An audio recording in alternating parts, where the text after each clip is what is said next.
جب حضرت مسیح علیہ السلام ان میں مبعوث کیے گئے. یہ 1400 سالہ تاریخ کا کلائمیکس ہے یہود کی. جب کتاب انہیں دی گئی تھی تورات حضرت موسیٰ کے ذریعے، وہ 1400 قبل مسیح کا واقعہ ہے. اس وقت سے لے کر اللہ کا وہ فضل ان پر ہوا کہ کوئی ایک لمحہ ایسا نہیں آیا 1400 برس میں کہ ان کے ہاں کوئی نہ کوئی نبی موجود نہ.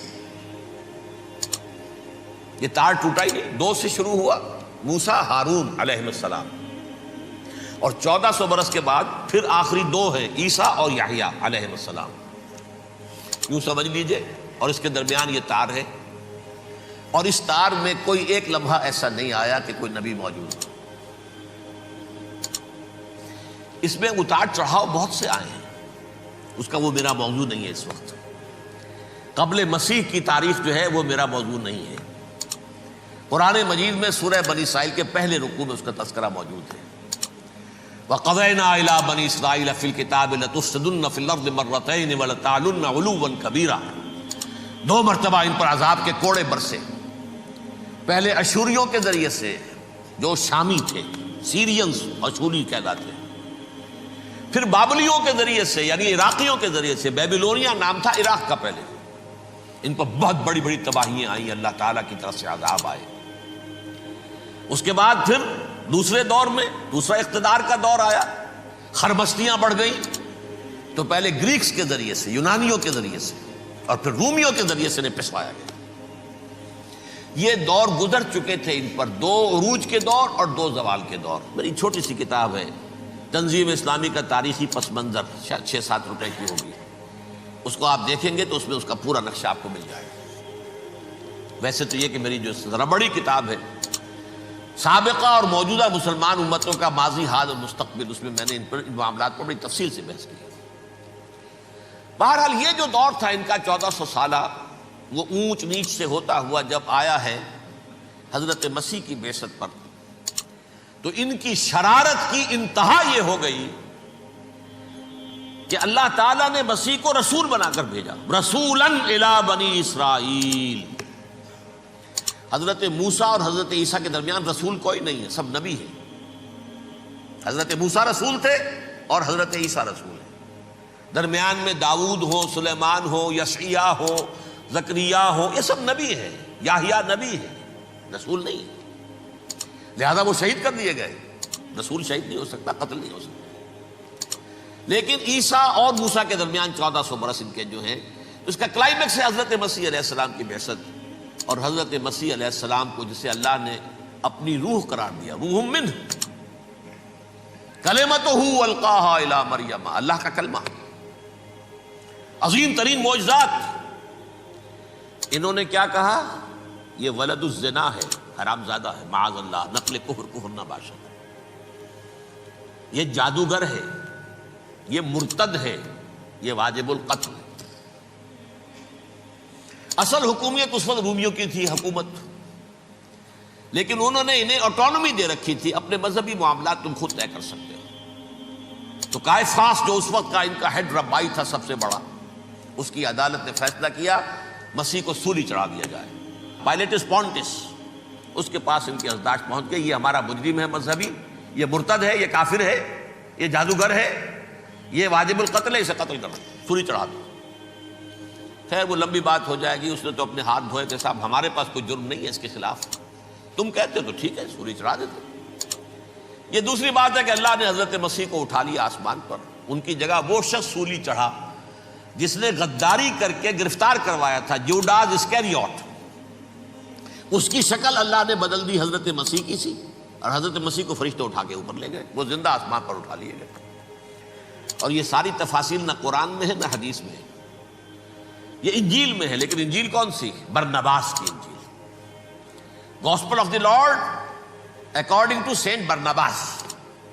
یہ حواریین مسیح میں سے تھے، لیکن عیسائی ان کو تسلیم نہیں کرتے، ان کی بائبل کو صحیح نہیں مانتے، کینونیکل نہیں مانتے. 100 انجیلیں تھیں، 104 تھیں، جن میں سے 4 چنی ہیں انہوں نے. یہ بتی اور جان اور مرکس مارکس، یہ ہے تو یہ 4 انجیلیں ہیں، انہوں نے تسلیم کی کہ یہ کینونیکلز ہیں، یہ تو ہیں حقیقی، باقی جو ہے 100 اس کو وہ تسلیم نہیں کرتے۔ ان میں سے ایک ہے یہ برنباس، اس میں یہ تفصیل ہے کہ اللہ تعالیٰ نے اس شخص کی، جیوڈاس کی، جیوڈاس اس کو انگریزی میں کہتے ہیں، اس کی شکل بدل دی حضرت مسیح کی سی، وہ گرفتار ہوا، وہ سولی چڑھا۔ وہ غدار تھا، غداری کی سزا اسے ملنی تھی، وہ مل گئی۔ حضرت مسیح کو فرشتے 4 اٹھ رہے ہیں، جس کوٹڑی میں حضرت مسیح مقیم تھے، ایک باغ کے اندر روپوش تھے، اس کی چھت پھٹی ہے، 4 فرشتے آئے ہیں، حضرت مسیح کو اٹھا کر لے گئے ہیں، چھت برابر ہو گئی ہے، اس کے بعد وہ شخص پکڑا گیا۔ بہرحال حضرت مسیح کو اللہ نے اٹھا لیا آسمان۔ لیکن وہ دن ہے کہ اس قوم کو اب مغضوب علیہم قرار دے دیا گیا۔ نوٹ کر لیجئے، اصل میں تو ہونا یہ چاہیے تھا کہ رسول کی جان کے درپے جب کوئی امت ہو جاتی تھی تو اللہ کا قاعدہ یہ تھا کہ اس امت کو نسیہ منسیہ کر دیا جائے۔ حضرت نوح کی قوم کو ختم کیا یا نہیں؟ حضرت ہود کی نگاہوں کے سامنے قوم عاد برباد کی گئی یا نہیں؟ حضرت صالح کی نگاہوں کے سامنے قوم سمود برباد ہوئی؟ یہ اللہ کا قاعدہ رہا۔ سدوم اور عمورہ کی بستیاں حضرت لوط علیہ السلام جہاں بھیجے گئے، مدین کا علاقہ جہاں حضرت شعیب بھیجے گئے، اہل فرعون جن کی طرف موسیٰ کو بھیجا گیا، سب ہلاک کر دیے گئے۔ کیونکہ رسولوں کے بارے میں اللہ کا نبیوں کے بارے میں یہ بات نہیں ہے۔ نبی آیا، اس نے دعوت دی، جس نے مان لیا اچھا کیا، اپنے لیے اچھا کیا، نہیں مانا اس کی اپنی جو ہے آخرت برباد ہو گئی۔ دنیا میں کوئی فیصلہ اس کا نہیں ہوتا، لیکن رسولوں کا معاملہ یہ ہوتا ہے کہ دنیا میں وہ اللہ کی عدالت بن کر آتے ہیں، مانو گے تو بچو گے، نہیں مانو گے ہلاک ہو جاؤ۔ تو اس اعتبار سے وہ مستحق تو ہو چکے تھے اس کے کہ انہیں ہلاک کر دیا جائے۔ اب اللہ کی کوئی خصوصی مشیت ہے، اس میں کیا حکمت ہے، وہ ہے ایک حکمت، میں بعد میں اگر وقت ہوا تو بتاؤں گا۔ فیصلہ یہ کیا اللہ نے کہ حضرت مسیح کو تو اٹھا لیا زندہ، اور ان کی رسی ابھی مزید دراز کر دی، کہ ان کو ابھی مہلت دے دی کہ تمہیں آخری استیصال، جس کو عذاب اکبر کہتا ہے قرآن، سورہ سجدہ جو حضور ہر جمعے کی پہلی رکعت میں فجر میں پڑھتے تھے، وَلَنُذِيقَنَّهُم مِّنَ الْعَذَابِ الْأَدْنَىٰ دُونَ الْعَذَابِ الْأَكْبَرِ لَعَلَّهُمْ يَرْجِعُونَ۔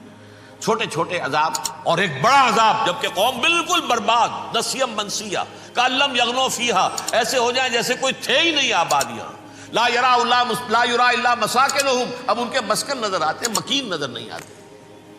یہ عذاب اکبر جو ہے وہ ان پر نہیں آیا، حالانکہ وہ مستحق ہو گئے تھے اسی وقت۔ اس کو یوں سمجھیے کہ کسی شخص کو پھانسی کا حکم تو ہو جائے، ایگزیکیوشن نہیں ہوتا ہے، کئی سال گزر جاتے ہیں پڑے ہوئے، اور معاملات جو ہیں وہ چلتے رہتے ہیں۔ یہ معاملہ ہوا اس کے ساتھ، ورنہ یہ مستحق ہو چکے تھے آخری بربادی تباہی کے، عذاب استیصال، جڑ سے کاٹ دینے والا عذاب، وہ آ سکتا تھا ان پر اسی وقت، لیکن اللہ نے ان کی مہلت دراز کی ہے۔ لیکن اس کے بعد اللہ نے ان کو ایک اور موقع دیا۔ 600 برس بعد حضرت مسیح کے محمد الرسول اللہ صلی اللہ علیہ وسلم کی بعثت ہوئی، اور یہ میں سمجھتا ہوں کہ اس قوم پر اللہ کا اتنا بڑا فضل تھا، اتنا بڑا فضل تھا، اتنا بڑا فضل تھا۔ اب پھر ایک موقع دیا، عسیٰ ربکم ان یرحمکم وان عدتم عدنا، دیکھو اب بھی تمہیں ہم ایک موقع دے رہے ہیں، تمہارا رب تمہارے اوپر اب بھی فضل کرنے کو تیار ہے، رحم فرمانے کو تیار ہے۔ ان ھذا القرآن یہدی للتی ہی اقوم، اس قرآن کے سائے میں آ جاؤ، یہ شاہدرا ہے ہدایت میں آنے کا، اس میں داخل ہو جاؤ، محمد کی تصدیق کرو صلی اللہ علیہ وسلم، دامن محمدی میں آ جاؤ، اب بھی ہم تمہارے گناہ بخش دیں۔ لیکن نہیں، اس قوم نے حضرت محمد صلی اللہ علیہ وسلم کی دشمنی کی کمر کس لی، اور اب یوں سمجھیے اس تاریخ سے لے کر آج تک یہ گٹھ جوڑ ہے۔ ظاہر بات ہے کہ ابلیس کا بھی اصل دشمن اب کون ہے، یا ہدف کون ہے، ٹارگٹ کون ہے؟ جنہوں نے محمد کو نہیں مانا صلی اللہ، وہ تو ہے ہی جہنمی، ان پر کوئی اور محنت کرنے کی ضرورت کیا ہے؟ سمجھ گئے میری بات؟ حضور کی بعثت کے بعد جنہیں حضور کو رد کر دیا، ان پر ایمان نہیں لائے، وہ کون ہے؟ کافر، وہ جہنمی ہے ہی ہے۔ لہذا اس کے اوپر کوئی محنت صرف کرنے کی ابلیس کو ضرورت نہیں ہے، اس کا اصل ٹارگٹ امت محمد ہے صلی اللہ علیہ وسلم۔ وہ ساری نوع انسانی کی دشمنی اب آ کر مرکوز ہو گئی ہے امت محمد صلی اللہ علیہ وسلم کی دشمنی پر۔